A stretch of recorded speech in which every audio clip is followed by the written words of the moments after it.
And now coming to introduce our final speaker for the day is the 2011 Conservative Activist of the Year for the state of Wisconsin and the Program Officer of Chapter Services at the Young Americas Foundation. Ladies and gentlemen, please welcome Kate Cortez and soon to be released, Sophia Cortez.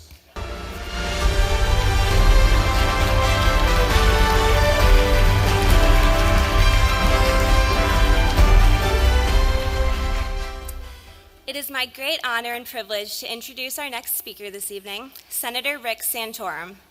Former candidate for the Republican nomination for President of the United States in 2012, he became known as the voice for conservatives whose voice wasn't being represented. Serving in the U.S. House of Representatives from 1991 to 1995 and the U.S. Senate from 1995 to 2007, Senator Santorum fought to maintain fiscal sanity in Washington, fighting for a balanced budget and a line item veto. His record of one of the most conservative senators in Pennsylvania's history has prompted a Washington Post reporter to write that, quote, Santorum was a Tea Party kind of guy before there was a Tea Party. In office, Senator Santorum was also author and floor manager of the landmark Welfare Reform Act, which passed in 1996. And served 8 years on the Senate Armed Services Committee, among many other accomplishments. But of all his successes, he is most proud of his role as a husband and father. Of particular value to myself as an expectant mom, and many others across the country, Senator Santorum wrote and championed legislation that outlawed the heinous procedure known as partial birth abortion. He has always been a voice for the voiceless.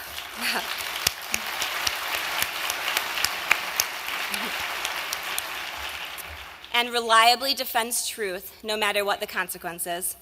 But before Senator Santorum takes the stage, please enjoy a 2-minute trailer of his upcoming film, The Christmas Candle.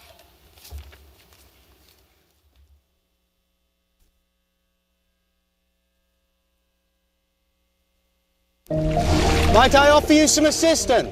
Where are you headed? I'm headed to London by way of Gladbury. It's the Christmas season. The whole town's in a fuss. Is it really so bad? It is, especially this Christmas with the new minister, High and Mighty from London. Reverend High and Mighty at your service. Welcome to Gladbury, home of the Christmas candle.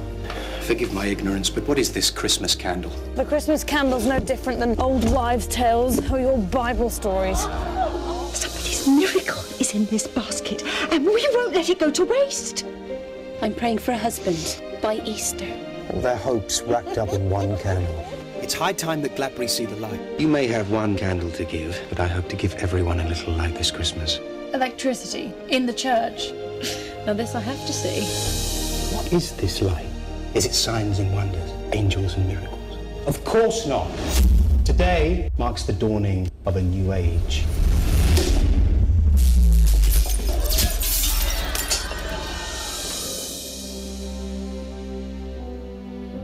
I'm not the miracle man that you remember. Your doubts don't trouble me, Reverend. On the contrary, they inspire my faith. Gentle folks of Gladbury, welcome to this very special night. The love I shared, the hope I had. Some things, they cannot be restored. I do hope you're wrong. I think you should stay. Just until Christmas. People need hope, and you can give it to them. You really do want to help these people, don't you? Of course I do. I know just the person to give the candle to this year.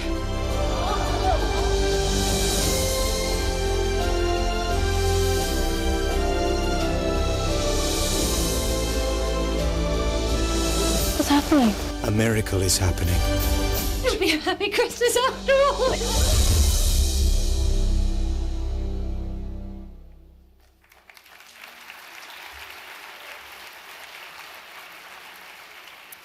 A true patriot, firm believer in the American dream, and champion of conservative principles, please welcome Senator Rick Santorum. Oh, there is hope for our nation again. Maybe the first time since we have run Thank over you. again. There will be justice for the unborn. Factories back on our shores where Thank you. Constitution The clock's will running. end. Thank you. Yes, I believe. Thank you very much, Kate and Sophia, for introducing me here. And did you like the trailer? I'm very, very excited in the role that I have as CEO of Echo Light Studios to have the opportunity to bring that kind of quality entertainment into a very, very dark world of movies in America today. And I just want to remind you, think about this. This is a movie, as you can see. It's a Christmas movie, The Christmas Candle. It's a movie about the miracle that happens at Christmas. Not a miracle candle, yes, a miracle candle, but what that miracle candle stands for. The real, true miracle of Christmas. And you think about it, though. Think of any movie in the last 40 years that's a Christmas movie that came to the theaters that had anything to do with the birth of Jesus other than a nativity movie. But any movie that talked about the real meaning of Christmas that applied to the world today. The answer is there isn't any. Think about that. Christmas after Christmas, Hollywood gives us fare that either has nothing to do with Christmas, or if it's a Christmas movie, about not what Christmas is about. You want to know why you hear all these, well, the polls say this. You know, the country's moving this way. Aristotle said, give me the storytellers, and I will control the country in a generation. Ladies and gentlemen, the storytellers in America today are telling you a very different story than what was told by your great-grandparents and the generations before, who used to be the storytellers in America. But now the storyteller is that screen. Those screens that try to move very subtly sometimes really wonderful movies, but subtly try to shift your points of view on little issues here and there, or throw in gratuitous this or gratuitous that. Why do they do that? Because they know that you'll go see the same movies as everybody else will see because they're quality, they're well made, but they slip those little things in order to move the American public in your direction. Ladies and gentlemen, we have to start being storytellers too. We have to start getting better and understanding where the American public is today and what we need to do as believers in American first principles, as believers in the Judeo-Christian ethic. We have to do a better job in telling our story. There's a lot of talk here in Washington, D.C. You probably heard it when you came here, and certainly before, about how conservatives and Republicans have to walk away from certain issues if we want to be successful or not. We have to change on some of these issues because the polls suggest that they're not popular anymore. I don't know about you, but as a leader, I'm not here to follow the polls. I'm here to shape the polls.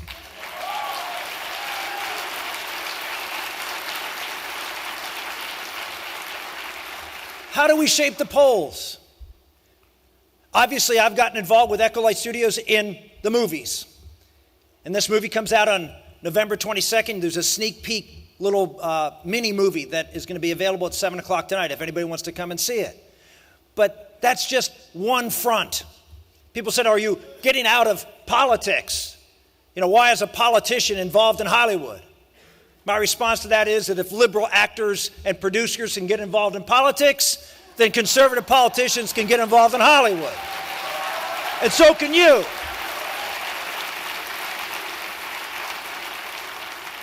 We're actually asking for folks to be theater captains all over this country to bring that movie. A Christmas movie at Christmas time about the real meaning of Christmas. What a marvelous thing, huh? But it's not enough. It's not enough just to do the popular culture. We have to do a better job in politics, whether we like it or not. Our children, and increasingly us, are getting our information through these screens. And how do they get that information? How do they get us to change our moral code, to erode what we've been taught? Through stories. Now, some would say, wait a minute, you're dumbing down, you're not standing up there and giving him the cold, hard facts. Well, I would remind you that 83% of the Bible is stories. Did Jesus back away from the truth by telling a story? No, but he communicated to people much more effectively. How many talking points and statistics do you remember from the last Heritage paper you read? How many lines can you remember from that movie you saw? Stories, the narrative sticks in our mind, and increasingly that's how particularly younger Americans learn. If you were to turn on C-SPAN 2, I was just over at Fox doing a show, and I happened to be watching C-SPAN 2, and it was just almost incredible. One of the Republican senators was up there, and right next to them was a chart, and it was a pie chart. Right after that was a line graph. Now, I guarantee you, if you waited till the other side had their chance to speak, they would have charts up too, but it would be pictures. And they would be telling stories. We try to tell people why we're right. They tell people that they understand, they relate, and they care. Now you say, well, that's softening it. No, it's not. It's meeting people where they are. And that's what we have to do. We have to be better at meeting people where they are and telling stories so people can understand that what we believe in is true and right. Because we were at a critical time in American history. You probably heard that 100,000 times. But it is absolutely true. What's going on in Washington, D.C. right now? People say, oh, it's just partisan squabbling. Hogwash. These are fundamental differences that are being played out right now about the role of government in our lives.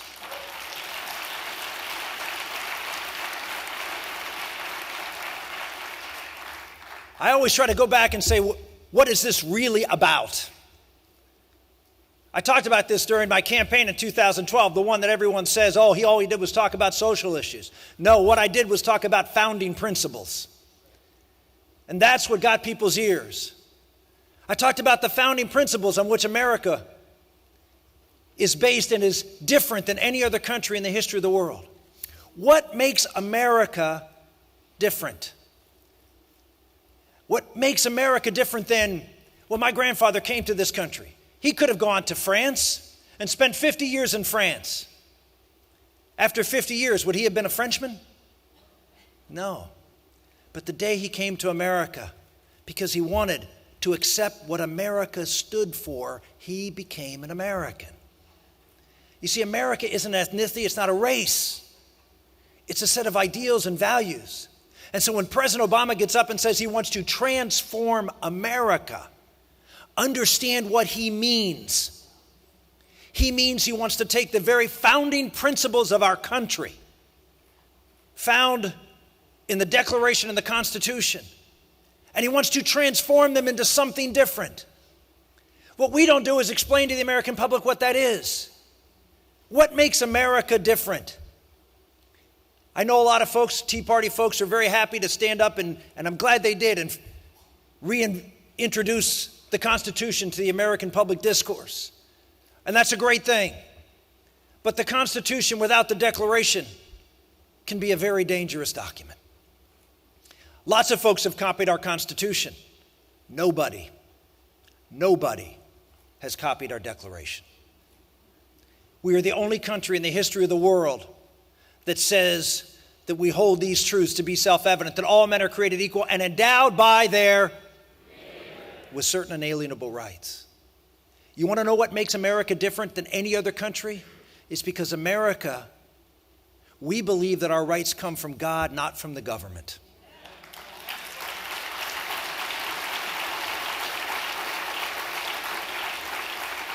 We are descendants of the American Revolution, but there are people in America today who do not want to be those descendants anymore. They see that line of ancestry as corrupt, bigoted, racist, go on down the list of the left indictments against America. They see a very different revolution that occurred at roughly the same time of the American Revolution, and that was the French Revolution. The French Revolution was based on equality, liberty, and fraternity, not paternity. They were based on rights coming from the people, your brothers, not from God. It was an anti-clerical, anti-God revolution. They burned churches, they killed clergy. And they established a secular government that turned into mob rule and then an emperor who conquered Europe and institutionalized the French revolutionary statist secular rule in Europe. That is who they want us to be. And you see it. You see it in the things they do even now. They're subtle, they're little, they don't even hit on most people's radar screens. But look at Obamacare and the conscience mandate.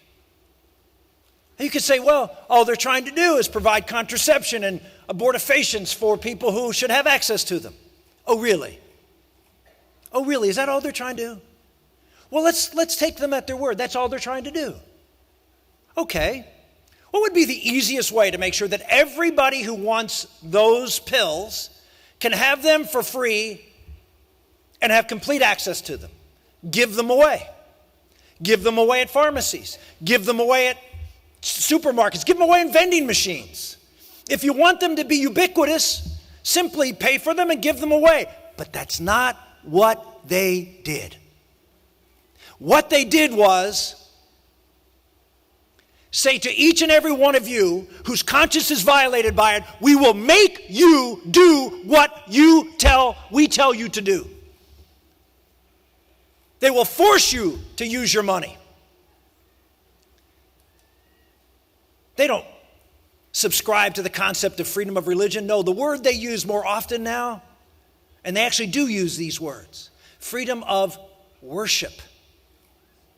Now, to the untrained eye, freedom of worship, freedom of religion sound like the same thing, but they are not. You see, freedom of worship means if you want to go to your church and look at the Obamacare mandate, if you're in the church itself, okay, you don't have to do this. But once you walk out of the church, even if it's next door to a ministry, you're mine. You will do what the state tells you to do, not what your conscience does. This is a descendant of the French Revolution. This is the America they want to transform us to. Go look at Europe, which is dying. 1 in 4 Western European women have children. 1 out of 4.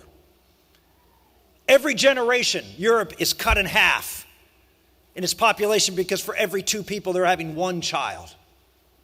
This is the future that they see because, of course, declining population is a good thing. We're not harming Mother Earth. Don't try to tell me they don't have a religion.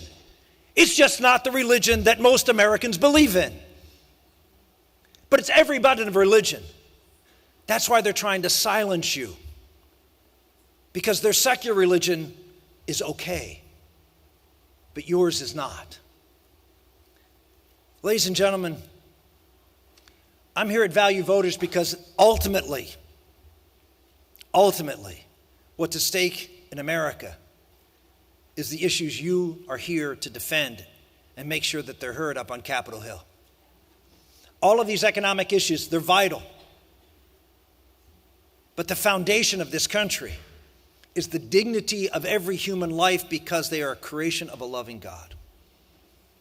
And when we lose that, then it's open season on all of us. The government can do whatever it wants. I tell all of these economic conservatives, I say, you guys aren't thinking through this very clearly. You're not thinking through the consequences of throwing overboard all of these unpopular social issues. You're not thinking through the consequence of the breakdown of the family and the tremendous increase in government spending that comes in every neighborhood and every family where the family is broken. Government can't be limited if families are disintegrating. So I'm here to say thank you.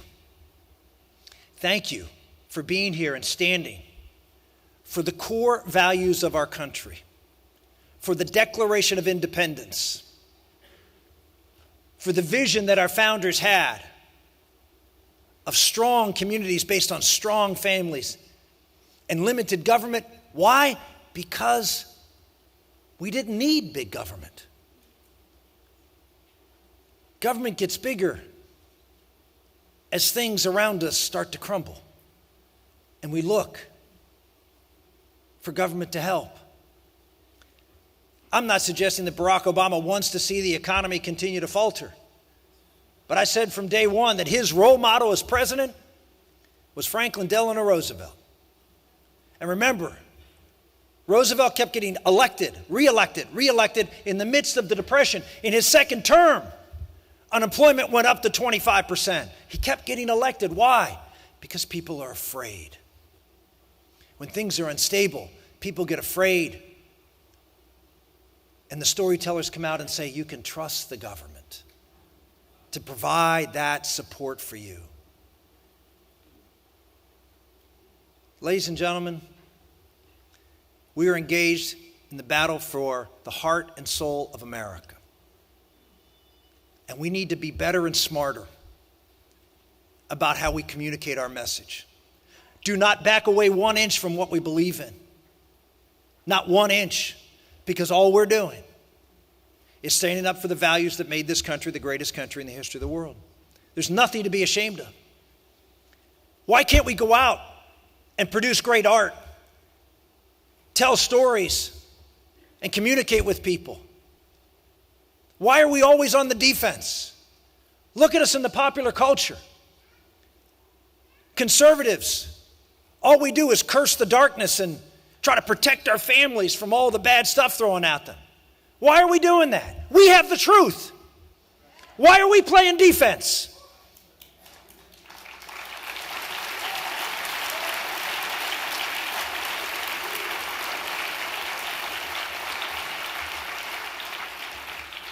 I don't want to hear anybody here apologize for standing up for the truth.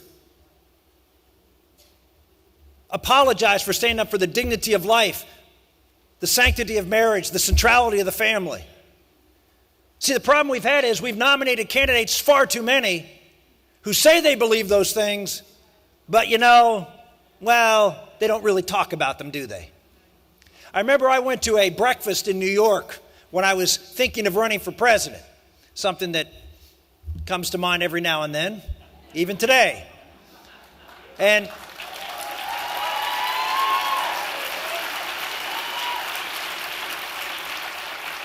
I was with a group of very wealthy people in New York, the big dogs, with the B, not the M. And they asked me question after question. They had already interviewed everybody else. I was sort of the last guy they brought in. And they started asking me all these questions about abortion and marriage and all these things. And finally I said, wait a minute. I said, did you ask all these other folks who came up here the same questions? Silence. Then finally someone said, no. I said, why not? And they said, well, because of your record. I said, wait a minute. The folks that are running for president have the same positions on these issues that I do. Everyone has the exact same position. At least they say they do. I said, why are you questioning me? The guy leaned forward and said, because we know you mean it.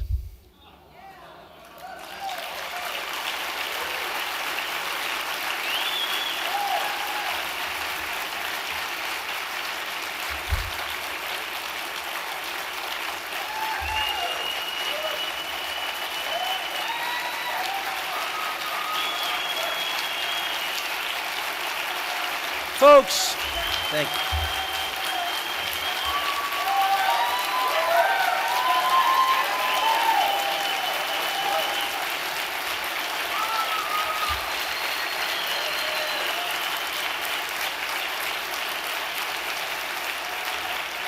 you. We will start winning elections when we nominate people that the public sees are authentic. They see that they mean it. When you're electing a leader, that's what they're looking for. They're looking for someone they trust, not someone spouting things that they don't believe. Don't be afraid to stand up and fight for the core American principles. Join me at Patriot Voices. Come on November 22nd and see the Christmas candle. We will take back this country and we will win. Thank you and God bless you.